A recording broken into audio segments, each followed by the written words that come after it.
Welcome to Words Well Read. Today, we are going to learn how to correctly pronounce and understand the meaning of three fun words.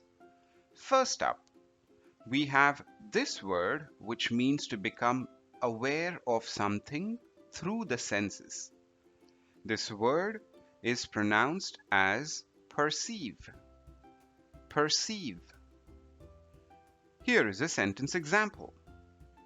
She did not perceive herself as disabled. Next, we have this word which is pronounced as quaint. Quaint. The word quaint is an adjective that is used to describe something that is charmingly old-fashioned or unusual. It can refer to a place, object, or person that has a unique or unusual quality that makes it interesting or appealing. It can also suggest a certain simplicity or rusticity, often associated with older or rural areas. When something is quaint, it evokes feelings of nostalgia or a sense of history.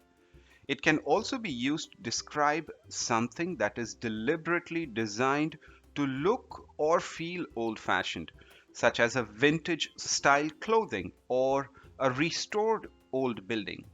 In summary, the word quaint is used to describe something that is charming, old-fashioned, or unusual in an attractive way. Here is a sentence example.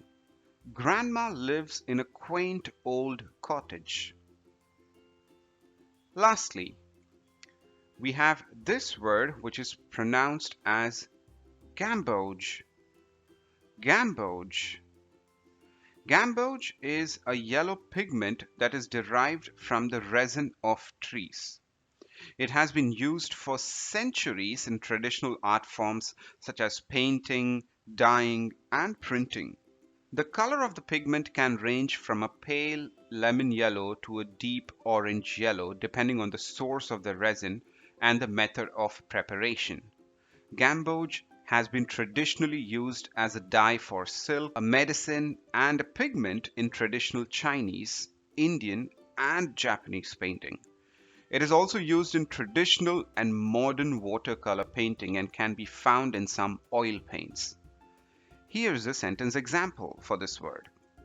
He gave enormous doses of powerful drugs, 60 grains of gamboge, and from 2 to 3 ounces of saltpeter in a single day. Thanks for watching this video. Don't forget to hit that like and subscribe button, and we will see you next time with more fun and interesting words.